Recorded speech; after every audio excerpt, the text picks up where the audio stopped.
못하다면 그 사람은 마치 항구에 정박하지를 못하고 파도에 따라 흔들리며 정처 없이 떠돌아다니는 한 배와 같은 인생이라, 그런 신세라, 이렇게 말할 수 있겠습니다. 가정이 행복해지는 것은 하나님의 뜻이요 우리의 소원입니다. 그러나 중요한 것은 행복한 가정이라는 것은 우리들에게 그냥 던져져서 주어지는 것이 아니라는 사실입니다.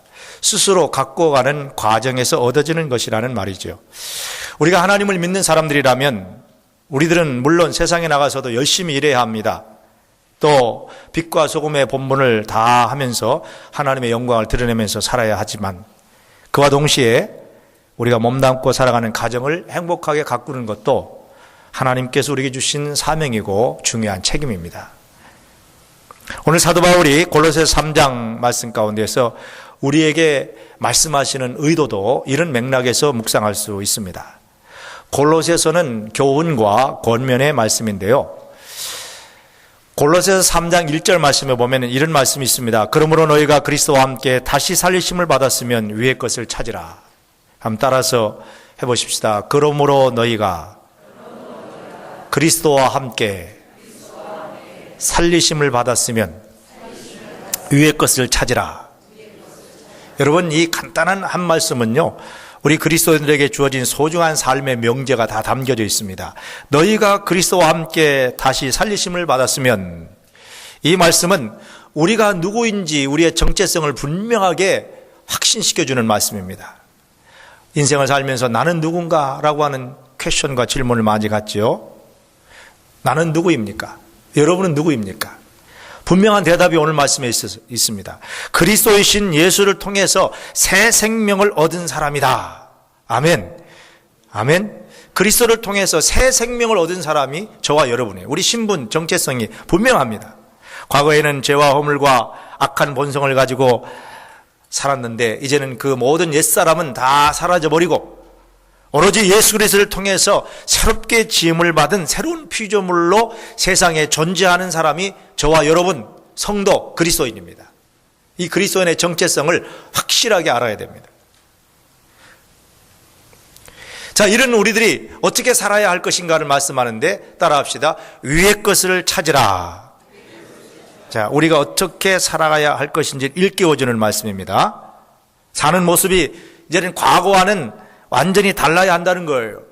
부활하신 예수님 만나고 그리스도 안에서 새로운 피조물이 됐다면 우리의 삶의 모습이 과거와는 완전히 달라야 된다는 겁니다. 그리스도인답게 달라진 마음과 생각과 가치관을 가지고 인생관을 가지고 세상을 살아야 한다는 뜻입니다.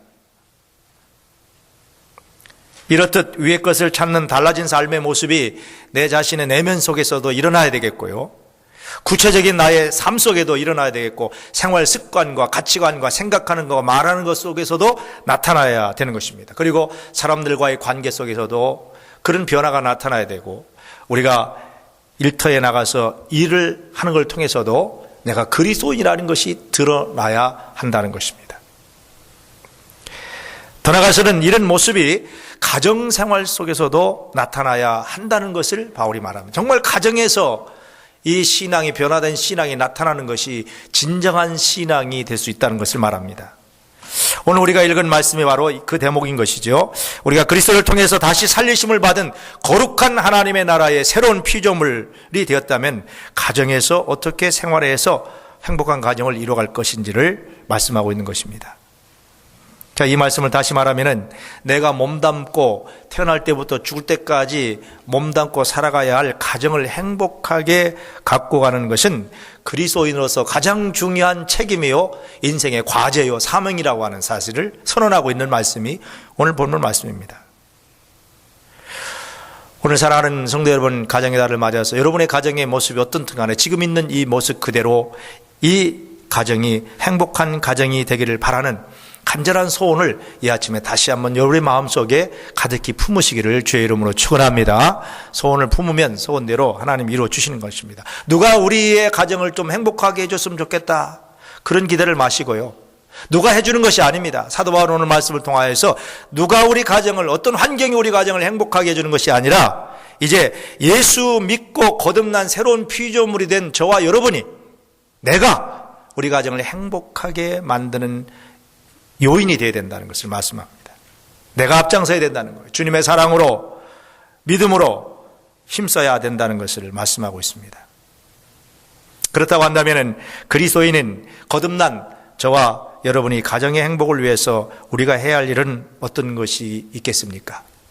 사도 바울은 그 원리를 우리에게 말씀하는데요. 사실 사도 바울은 결혼 안 한 사람이었습니다. 가정을 꾸며본 적이 없는 사람입니다. 그래서 가정도 꾸며보지 않고 결혼도 안 해보고 자식도 안 낳아서 길러보지 않은 사람이 무슨 가정에 대한 이야기를 하느냐, 이렇게 이야기하는 사람도 있어요. 근데 사실 사도 바울은 결혼을 안 했고 자녀도 낳아 길러본 적이 없지만은요, 하나님께서 성령님을 통해서 그에게 앞으로 세워질 모든 가정들의 행복한 원리를 주신 줄로 믿습니다. 하나님 주신 말씀이지 사도 바울이 우리에게 주신 말씀은 아닙니다. 그래서 이 말씀을 통하여서 행복한 가정의 원리를 발견할 수 있는 겁니다. 하나님이 우리에게 말씀하시는 거예요. 자, 먼저 바울은 오늘 말씀 가운데서 가정 내에 있는 가장 근본적인 관계를 이야기하고 있습니다. 그것은 다름 아닌 남편과 아내 그리고 부모와 자녀의 관계입니다. 가정은 창세기에서도 언급한 것 같이 자랄 대로 다 성숙한 남녀가 만나서 한 몸을 이루어 사는 곳, 그들이 부모를 떠나서 한 가정을 이루며 사는 곳을 가정이라고 합니다. 아담과 하와가 그랬던 것처럼 말입니다. 그러다가 시간이 지나면 둘 사이 아이가 태어나게 되고, 그래서 가정을 이루는 기초는 남편과 아내 그리고 부모와 자녀, 이게 가정을 이루는 가장 기초적인 관계입니다. 관계. 바울은 가정을 이야기하면서 다른 어떤 것을 말하지 않고 있습니다. 여기 보면 다른 어떤 것을 말하지 않고 있어요. 이런 가장 기본적인 남편과 아내, 부모와 자녀와의 관계만을 언급하고 있습니다. 적어도 남편과 아내 또는 아내와 남편, 부모와 자녀, 자녀와 부모, 이 관계만 확고하고 분명하다면 그 가정은 이미 진정 행복한 가정이라고 말할 수가 있다는 겁니다. 자, 이렇게 본다면 오늘 우리가 행복한 가정을 만들기 위해서 힘써야 할 것은 다름 아닌 가정을 구성하고 있는 가정 식구들인 것을, 그 식구들 간의 관계인 것을 깨닫게 되는 것입니다. 여러분, 우리 가정을 행복하게 하고 행복한 가정이 되는 것은 남편이 돈을 많이 벌어오는 사람이다, 그래가 행복합니까? 아내들은 이런 때 아멘 하셔야 되는데, 남편이 많이 돈 벌어오는 거, 월급 많이 받고 돈 버는 그게 행복하다, 그 어떤 하나의 조건이 될 수도 있겠죠. 또 외모가 아주 출중하다, 그게 행복의 조건이 됩니까? 아이들이 공부를 잘한다, 그것도 좋은 행복의 조건이 되겠죠. 어떤 집에서 사느냐. 자, 참 오늘날 현대인들은 이런 것들에 대해 참 민감합니다. 현대인뿐만 아니라 옛날에도 그랬다고 하는 것입니다. 사도 바울이 이 말씀을 하는 거 보면 그렇습니다. 이러한 조건이 충족되어야만이, 해결되어야만이 가정이 행복할 거라고 생각을 하는 경우가 많습니다. 하지만 행복한 가정을 이루는 일에 있어서 가장 중요한 핵심은 그런 외형적인 조건이 아니라고 하는 것을 본문은 말합니다. 가정을 구성하고 있는 가정 식구들 간의 관계가 중요하다는 것을 말씀하고 있어요. 그래서 우스운 이야기가 있습니다. 흔히 오늘날 살아가는 현대 가정 식구들이 가운데서 일어나는 일인데요. 아내가 드라이브를 하고 막 가다가 팍 사고가 났어요. 그래서 너무 당황해가지고 어떻게 할 줄 몰라가지고 남편한테 그냥 셀로폰 해가지고 사고 났어 빨리 와 도와줘 그러면은 남편이 뭐라고 하는지 아세요? 차는 괜찮아? 이렇게 이야기 먼저 한다는 거예요. 그 순간이 아내에게 점수를 깎이는 결정적인 순간이라는 겁니다. 차는 괜찮아? 이게 남편들이 내본 생각이에요. 오늘 현대인들의 생각이에요. 당해보셨나 봐요, 웃는 분들은. 차는 괜찮아? 해간 정 떨어지는 방법도 여러 가지가 있습니다. 어떻게 해야 되죠? 전화가 오면은? 차는 괜찮아, 그렇게 해야 돼요?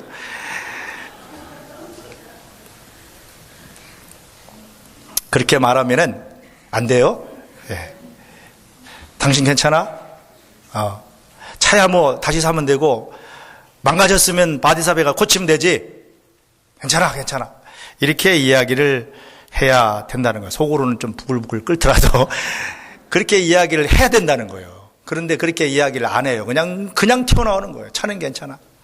당장 보험값 올라가고 이거 돈도 생각 드니까 그런 이야기를 하는 겁니다. 여러분, 우리 남편들이 이때 속은 무글거리더라도 그런 말 하지 마시기를 바랍니다. 예.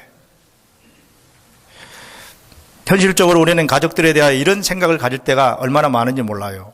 그래서 요즘에 뭐 잘 나가는 프로야구 선수가 뭐 홈런도 잘 치고 뭐 점수도 잘 내고 막 성적이 막 올라가니까 그랬다잖아요. 프로는 성적으로 말한다. 한번 따라합시다. 프로는 성적으로 말한다.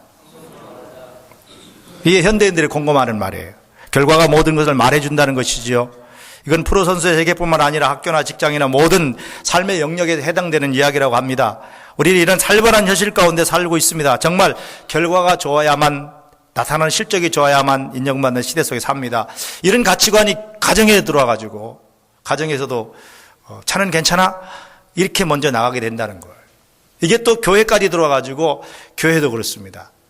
그래서 뭐 사람이 많이 모이고 교회가 크고 그런 사람은 성공한 목사고 훌륭한 목사고 인정받는 목사고, 교회가 좀 적고 목회가 안 되고 그렇게 사람은 다 못난 목사고, 이렇게 사람들이 판단을 한다는 거예요.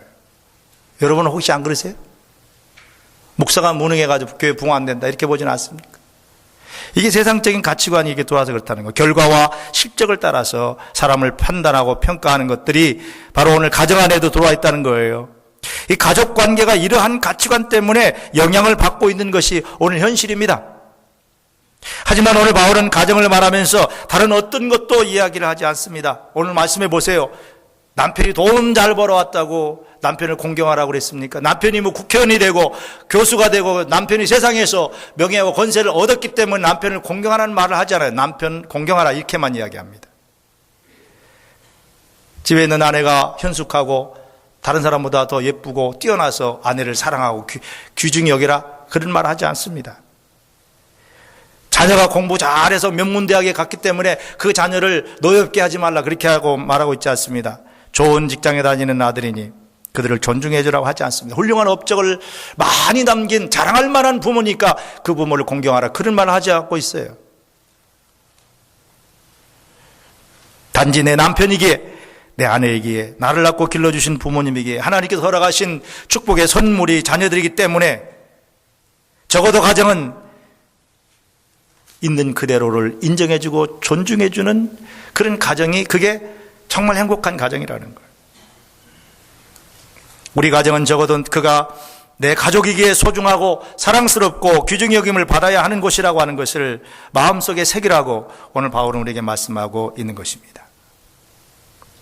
돌아가서 이런 행복한 가정을 이루는 원리는 가정 구성원들이 소중하고, 그래서 관계가 소중하고 소중히 여겨야 된다는 것이지요. 더 나아가서는 가정의 행복은 어느 한 사람이 희생하고 헌신함으로 가정의 행복이 이루어지지 않는다는 것입니다.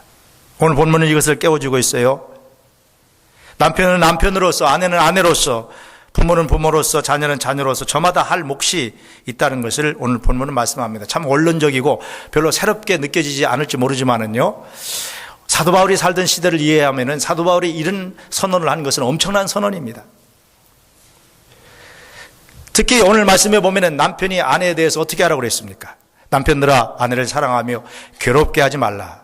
한번 따라 합시다. 남편들만. 남편들아. 여자들은 하지 말라니까요. 남편들아 아내를 사랑하며 괴롭게 하지 말라. 이 말씀이 요즘에 적용이 되십니까? 아내 괴롭게 했다가는 밥도 못 얻어먹는 세상이 요즘이 세상인데, 이 말이 지금은 별로 우리에게 적용이 안 되는 그런 말인 것 같지만은요, 사실 옛날 사도 바울이 살던 시대로 거슬러 올라가 보면은요, 이 선언은 엄청난 선언입니다. 왜냐하면은 바울이 살던 시대는요, 여자는 사람 숫자에도